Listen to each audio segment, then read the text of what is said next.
Ever feel like life's just one big cosmic washing machine, on high spin, Oh, just yeah. tossing you around with no rhyme or reason? I've been there. Well, today's deep dive might offer a little more zen for that spin cycle. Ooh, I like that. We're diving into cosmic order and acceptance Ah, good stuff. with a little help from Marcus Aurelius and Book 8 of Meditations. Meditation. It's always a good choice. Really gets you thinking. It does, and this book, it tackles the big ones. Is Yeah. the universe just chaos?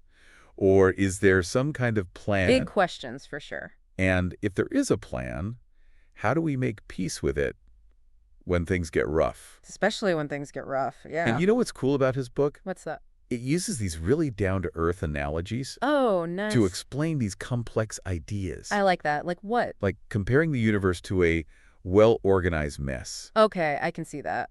or even a giant clockwork mechanism. Like clockwork, huh? Yep, ticking away. That's Marcus Aurelius for you. Roman emperor, right? One and only. But also, this philosopher finding calm amidst chaos. And his big idea here, the universe, it operates according to reason. Okay, so there's a method to the madness. Exactly. There's an underlying order. Order, yeah. Even if we don't always see it. Makes you feel a little less lost, you know? It does. So it's not just random stuff happening all willy-nilly. Not according to Marcus Aurelius, no. There's structure, Structure, yeah. a design, even if we're missing the blueprints. He was big on that. He was. Interconnectedness of it all. Like everything's linked up. Yeah, all part of this cosmic machine. He even says, let me see if I can find the exact quote. I love when you do that. All things are implicated with one another, and the bond is holy, and there is hardly anything which is alien one thing to another.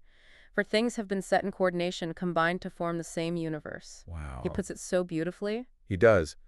But if we don't get all the parts, how can we trust this order? It's like a really complicated clock, right? You might not understand all the gears and springs, I definitely don't. but you trust it to keep time. You see the hands moving, yeah. And that's the kind of trust he's talking about for the universe. So we can look for those signs of order, Yeah, like little clues that things are working together. even if we don't see the whole picture. Exactly, and that's where acceptance comes in. Acceptance, not just accepting what we can't control. It's bigger than that. Bigger. Marcus Aurelius is talking about accepting the whole deal. The whole shebang. The good, the bad, the whole fabric of reality as part of this grand order. Whoa, hold on. Even the really bad stuff.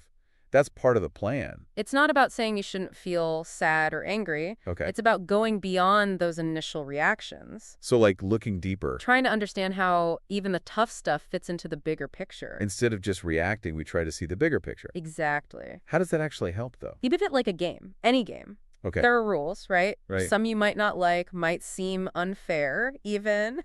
Yeah, some games have some crazy rules. They do, but you accept them to play, right? To play the game, yeah. Life, in a way, is like that. It has its own structure, its own rules, and Stoicism says accept those rules, play the game well, even when it throws curveballs. He actually uses some pretty wild examples for those curveballs. Oh, yeah? Like what? Chariot breakdowns, Oh, can't have that. barbarian invasions, Bit of a problem there. like unexpected plot twists in the game of life. He doesn't shy away from the tough stuff, that's for sure. So it's not about pretending things are easy. Nope. It's about acknowledging the challenges. Yeah, and choosing how we respond to them. Okay, so we're seeing how cosmic order and acceptance go hand in hand. Working together. But where does fate fit into all of this? Does this mean everything is predetermined? No free will? That's a big misconception about Stoicism. So it's not like we're puppets on strings. No cosmic puppet master here. Okay, good. Fate, or providence, as Marcus Aurelius often calls it, is more like the universe unfolding according to natural laws. So there's still logic, a reason behind it all. He actually gives us 3 options in the text. Lay it on me. Fate, providence, or chaos. And Stoicism being all about order, they're not big on chaos. Definitely not. So fate or providence. They often go together for Marcus Aurelius. Okay, but how do we connect with this in everyday life? It still feels kind of abstract. He uses this great example, planting a seed. Okay. You do your part, right? Plant it, water it. But you have to trust the process of growth. You can't control everything. Exactly. So we're accepting the natural unfolding of life, Like a plant growing towards the sun. even with storms or unexpected bugs along the way. Even then, there's that underlying trust. And accepting that process, even the cycles of, well, Birth, growth, decay, death. yeah, all of it. That's key to understanding this whole Stoic philosophy. Okay, this is making more sense, but what's the payoff? The payoff, oh, that's where it gets really interesting. To t- Because Marcus Aurelius, he argues that all of this, the cosmic order, accepting fate, trusting in providence, Yeah, all that heavy stuff. it leads to inner peace. So by understanding our place in this ordered universe, Yeah. we can actually find peace. It frees us from unnecessary suffering. Because we're not fighting reality. We're embracing it. Okay, I'm starting to see the connection, but how do we actually go from feeling overwhelmed to feeling this sense of peace? That is the million-dollar question, and that's what we're going to explore as we dive deeper into Book 8 of Meditations. Right, so we're starting to see how these big ideas connect. Cosmic order, acceptance, fate, it's all intertwined. It is, but where I think a lot of us get stuck is like, how do we apply this to the tough stuff? Yeah, the hard times, the suffering, that's the real test. Exactly. How do you find peace when life throws you a curveball? Well, Marcus Aurelius doesn't sugarcoat it. He knows life can be rough. He did live through some pretty rough times himself. He did, but he encourages us to see those challenges differently.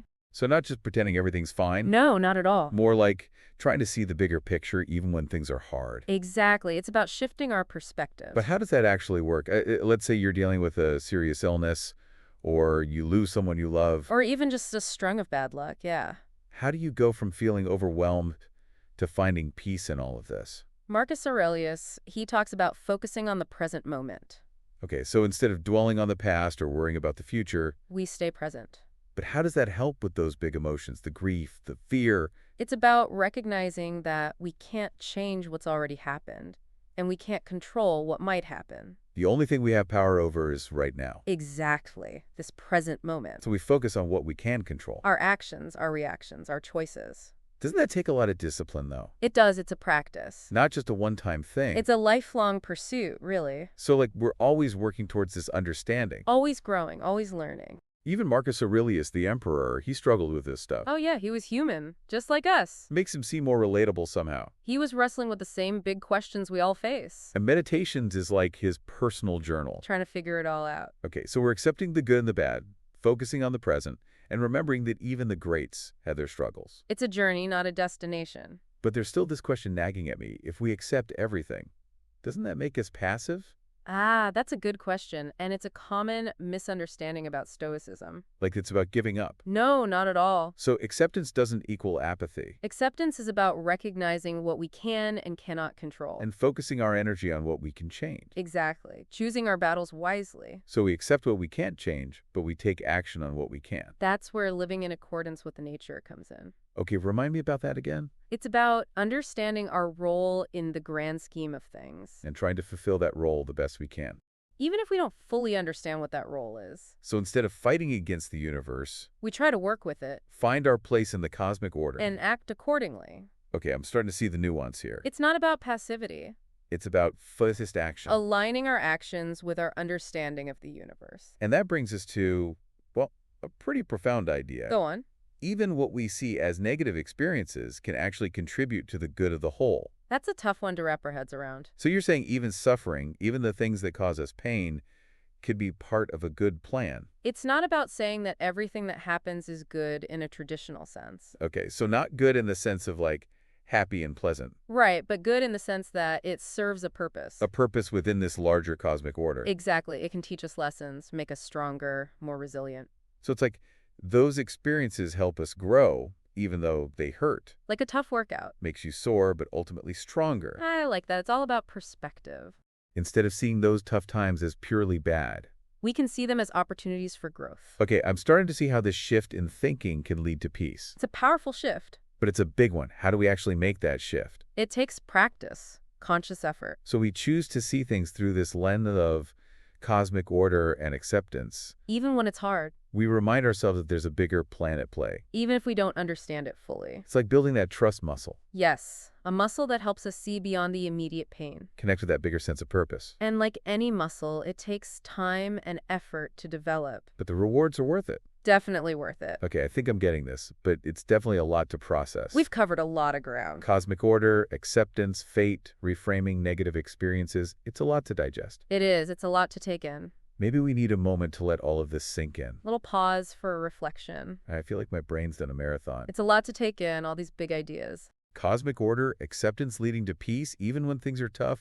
It sounds good in theory, It does. but how does it actually work in real life? Well, that's the inspiring part. Okay, tell me more. Marcus Aurelius, he wasn't just writing about this stuff. He wasn't. He was living it, as the emperor of Rome, no Talk less. about pressure. Right, wars, rebellions, all that drama. Not exactly a stress-free job. Not at all, but he used these Stoic principles to navigate it all. So he was actually applying this stuff. He saw his role as emperor as part of that bigger cosmic order, trying to do his best with wisdom, justice, and, yeah, acceptance. He was walking the walk, not just talking the talk. Exactly, and it's a good reminder for us, no matter what our role is, Parent, student, you name it. we can try to see it as part of that bigger picture. Not just accepting unfair systems, but understanding our place in them. And then acting according to our principles. So instead of getting all frustrated with our circumstances, We can choose to see them as part of a larger plan. even if we don't get the whole plan, Exactly, and that frees us to focus on what we can control, our actions, our choices. like instead of swimming against the current, Ooh, I like that. we try to understand the current, work with it. Maybe even use it to our advantage. Exactly. It's a shift in perspective. Stoicism is all about that shift. Not at the mercy of the current, but part of it. Understanding the flow can help us navigate life's challenges. This has been such an eye-opener. Seriously, I feel like I'm seeing things differently. A little less chaos, a little more peace. That's it exactly. And the best part, we can keep coming back to this, Marcus Aurelius' Meditations. It's a book you can read over and over. Always finding something new. Exactly. So as we wrap up, what's one key takeaway you'd want to leave our listener with? Good question. What if, instead of judging things as good or bad, we just try to see their place in that larger cosmic order? Like taking a step back, Seeing the bigger picture. How might that change things for us? how we experience those ups and downs. It's like remembering that even though the universe might have a plan, we can still enjoy the ride. Finding peace in the journey. Exactly. It doesn't mean life becomes perfect, but it's about finding that calm, that purpose, even when things get tough. Thanks for joining us on this deep dive. We hope you got some food for thought. Some fuel for the journey. And maybe even some new tools for navigating life's complexities. Until next time, keep exploring, keep questioning, and keep diving deep.